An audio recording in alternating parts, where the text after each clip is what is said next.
I don't know what got into you today, but there's a lot of things under your craw. First it was, Jim Harbaugh, and it was Giannis, and now it's Tony Romo. What did Tony Romo do to you? He opened his mouth on Sunday during the CBS broadcast. Wow. Well, for those that don't know, Tony Romo was with Jim Nantz again, I believe, right? They're the number one team, yeah. Yeah, so Romo and Jim Nantz called the Chiefs Buccaneers game, the Patrick Mahomes Tom Brady game on Sunday. And Romo obviously has gotten rave reviews for his broadcasting, commentary, and all that. Don't forget the $17 million a year he makes. Yeah, more. That's a lot better than the rave reviews, right? Wow. But he we'll get into what he said about Tom Brady, and actually we're gonna let you hear a little bit of it. Here he goes. You can't watch this without seeing Brady's arm strength and power. People talk about it. He's throwing the ball as good as anybody over 38. Well, now I'm going to keep trying to take you through each one of these things. It's a go route, but Brady's throwing more balls under extreme pressure. You see this? Now you're going to say, oh, another deep ball that Brady didn't complete. And what happens is I see it and I'm like, wow, he's throwing some unbelievable balls under extreme pressure. They need to do more easy things. Motion, let Tom Brady see if it's man-to-man or zone. He's reading everything after the snap right now. They just line up and play too much. Pressure again. Brady sideline pass. Breland on the coverage. Evans the target. And the Bucs will come off the field. Well, and this one's going to be on Mike Evans. Tom Brady throws a bad ball, but if you watch Evans at the bottom of your screen, he says it's Brady's a bad ball. Coming back or not. And so he doesn't really know definitively when he's going to stop. See how he's slowly looking at him, Jim? And then Brady starts to throw, thinking he's going to keep running, and he stops. That timing between those two is either really good some games and then just off there, and it makes one of the two look bad. All right, Rob Parker, go! Stop it, Tony Romo.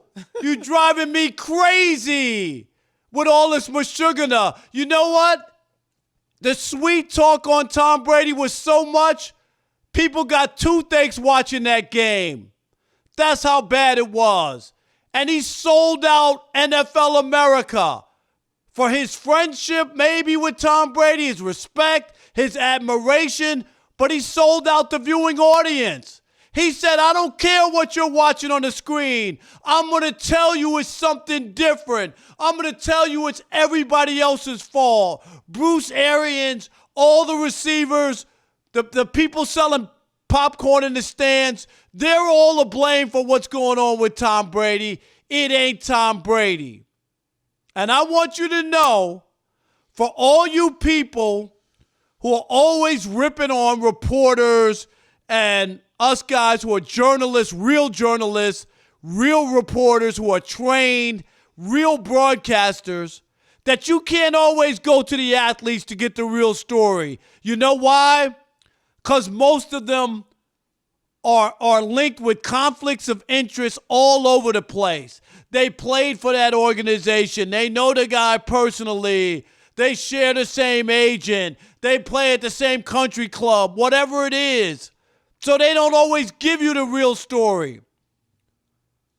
And this is a problem. This is what Howard Cosell, the great legendary sportscaster, Howard Cosell back in the 70s, who all worked with ex-athletes.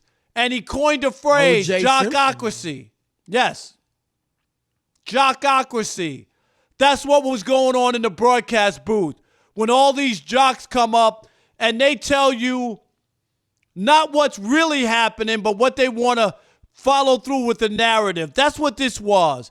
Like he got with Tom Brady and Tom aired out all his dirty laundry and he just came back and just recited it like a canary. Whatever Tom told him was the issues, he just went out there. Forget about what we saw.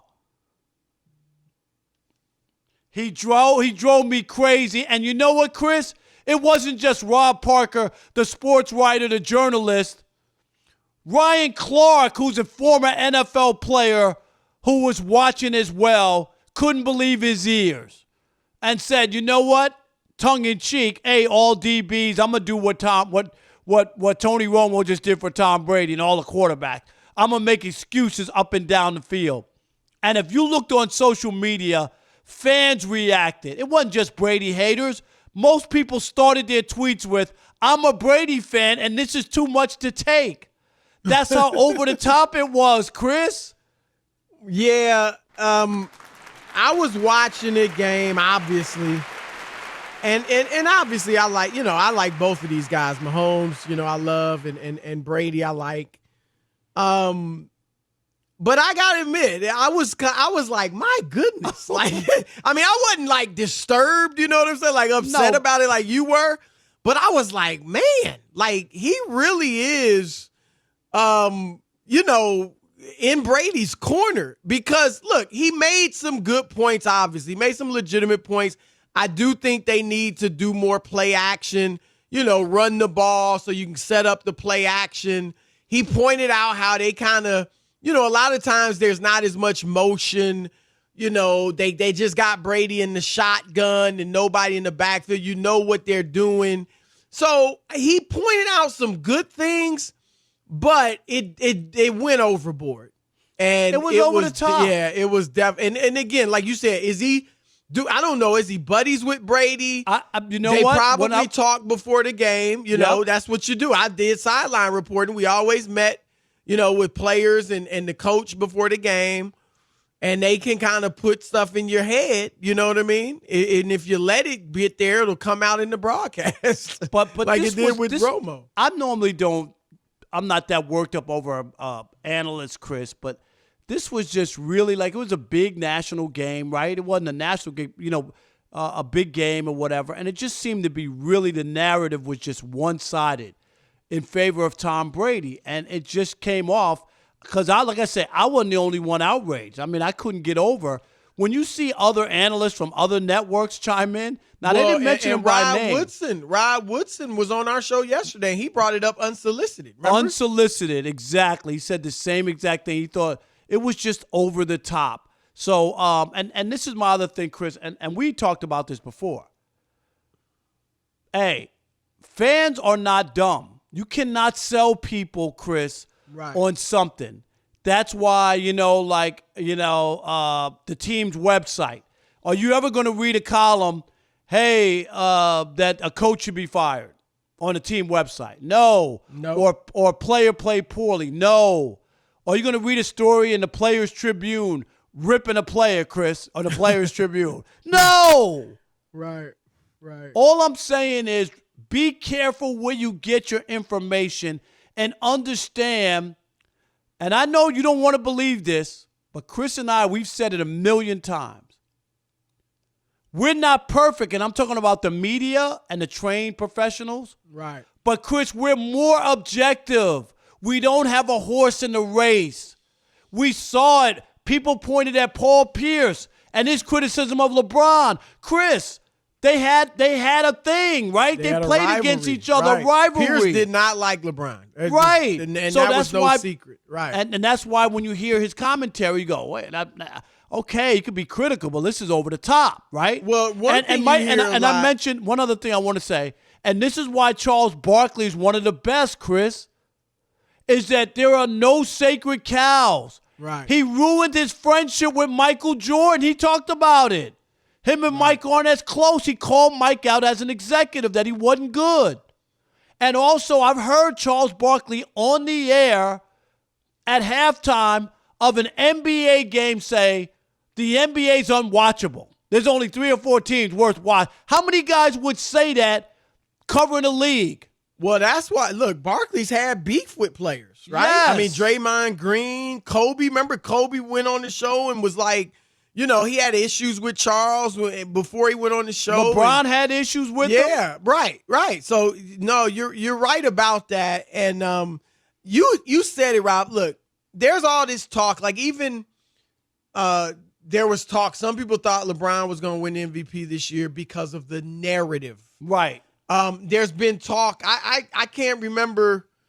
I'm not going to say the name, but I heard a commentator talking a month or so ago about, in the NBA, the MVP often comes down to narrative. No, it doesn't. It doesn't. Nobody had a better narrative than LeBron this year. And I'm he talking didn't about come before close the to playoffs. winning, right? Right. And didn't come close to winning. Right. I mean, that was the sentimental pick. It was a great story. The old guy led the league in assists, all that. And reporters stayed true to what they thought was the objective truth. And so you're right, Rob. Now, guys get biased here and there, but for the most part, the media is objective. And now some people, Rob, objective. they may look at us. Right, more objective. They may look at us. They may look at Stephen A., Skip Bayless, say, well, you guys, you root for teams or you pick guys, you like guys. Well, we also are in a different position at this point. Right. You know, we're not acting as journalists right now. Now, you write for Deadspin, but we're commentators at this point. Skip is a commentator. Stephen A. is a commentator. They're paid to give their opinions, as are we. And so that's the difference then. You know, when I was at ESPN and I went on SportsCenter, I was just giving objective news. You were a reporter. Right. I wasn't giving my information. opinion. Right. So and you have to know the different roles. Right. Yeah, and Romo was a little overboard. I mean, again, I wasn't as upset about it as you. And here's the thing, Rob. You can be balanced without, like, he didn't have to rip Brady. He clearly didn't want to rip him.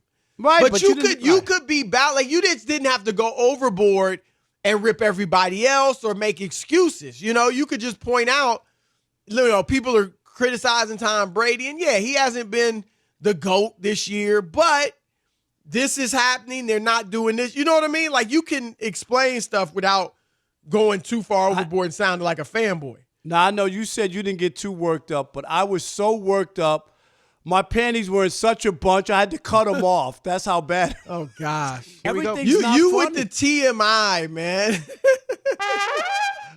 All right. It is the Odd Couple, Chris and Rob.